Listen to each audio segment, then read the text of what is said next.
And I saw John Mayer said something about this when he stopped drinking and stopped partying and everything. He had like one final moment at Drake's house on his birthday party, and he made a fool of himself. And he said once he realized he was going to stop drinking, at first, instead of having those highs, everything kind of goes to the ground. But if you work hard enough at that ground level, eventually that whole ground floor goes to the top. Now your whole life's up here.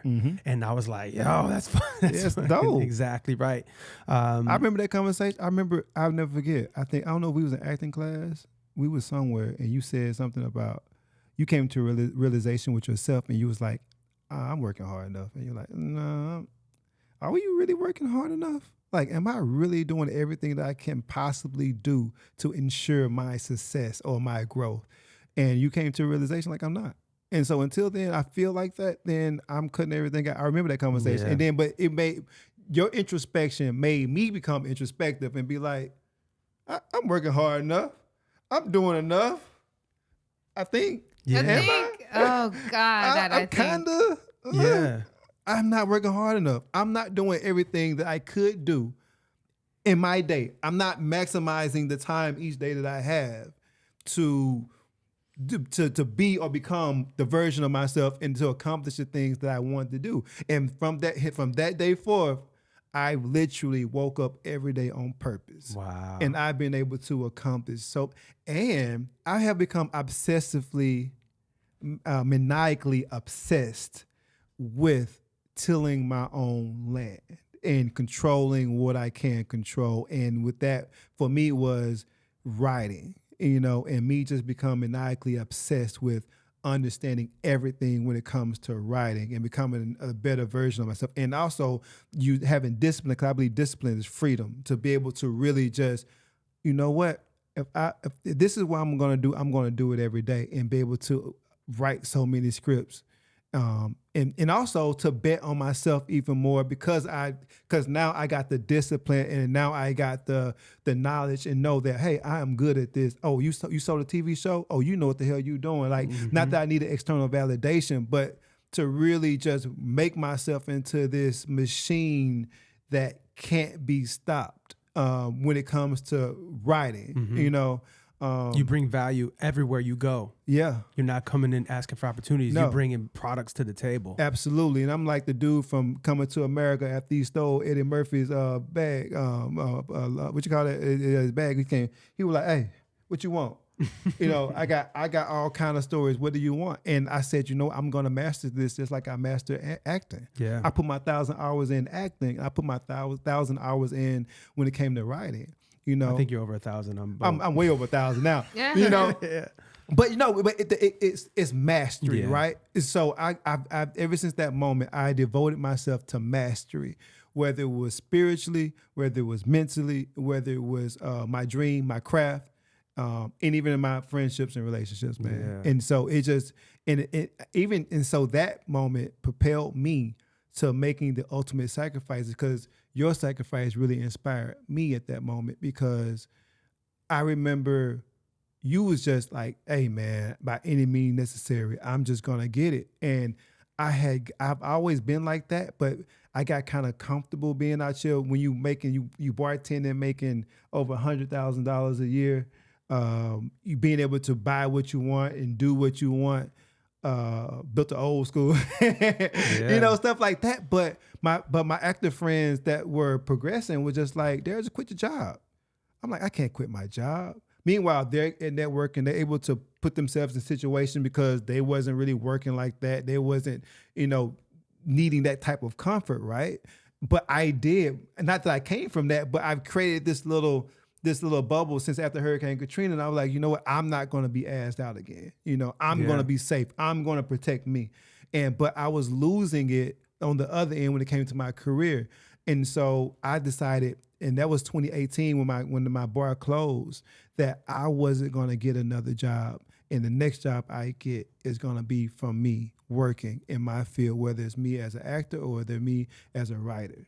And that was 2018. It's 2023. I am proud to announce that I have not worked another job since then, but I am proud to announce it's been harder than a motherfucker. Yeah. And I've cried. I have lost people, relationships. I I have seen beautiful days. I've seen some of my darkest days betting on myself.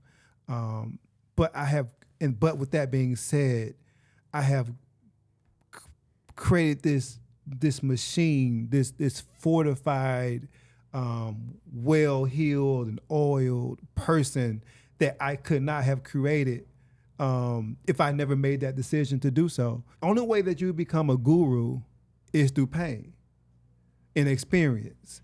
And if you don't experience life and life doesn't happen to you, then how are you going to have the wisdom or the antidote or answer to the world's problem?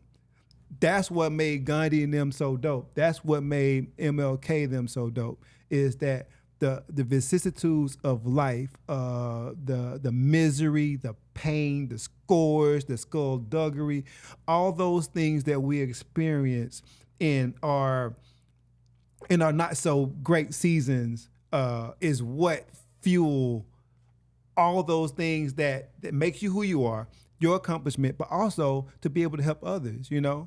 And so one thing for me, I always ask myself what season of life I'm in. Because once you understand what season of life you're in, then when things start to happen that coincide or looks like that season, you're not going to think it's strange. Like, oh, I'm in this season right now. So you already know the forecast. So if I'm in the season of building, then you're in the season of building. If you're in the season to plant, then you're in the season to plant. If you're in the season to reap, then you're in the season to reap. But you know the fruit by the tree by its fruit.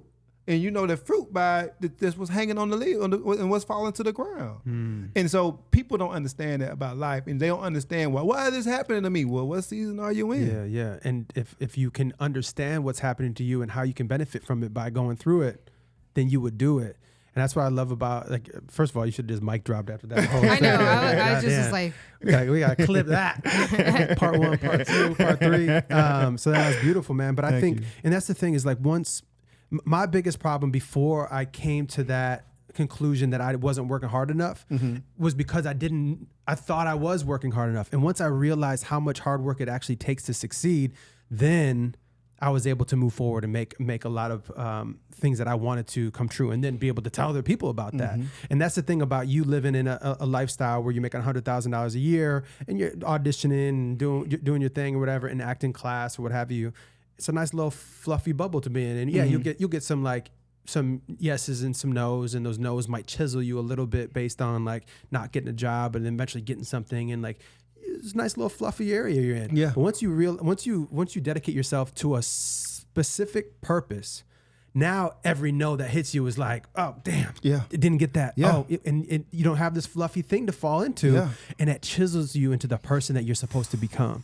And if you can chisel yourself into that person, then you can go out to war and you can go fuck shit up. And then now that's where, happily in this place where this table, this is the table that we sat to. We sat at my place when I first bought this. I spent all the money I had on these 2 microphones, and we sat down, a similar gray wall in a 1-bedroom, 3-bedroom townhouse with 2 roommates, and I made my bedroom the office. We were sitting just like this during the pandemic, like, let's talk about what's going on in the world.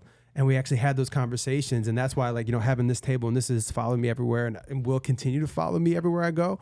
But I was just as happy then as I am now, because I was aligned and I was in the game that I wanted to be in. I wasn't faking it like I was before, and I wouldn't even say faking it. I would say I just didn't have the wherewithal to understand how to go about what I wanted to. But once you can crack that code and you can understand the business and the creative, and you can understand how long it takes and how much hard work it takes, and you actually dedicate yourself to only that. People are going to tell you need work-life balance, you need this, you need that. But if they don't know, if they don't have what you want, you cannot listen to anybody that doesn't have what you want. That's it. Boy, I'll punch you right now. No, for real, like,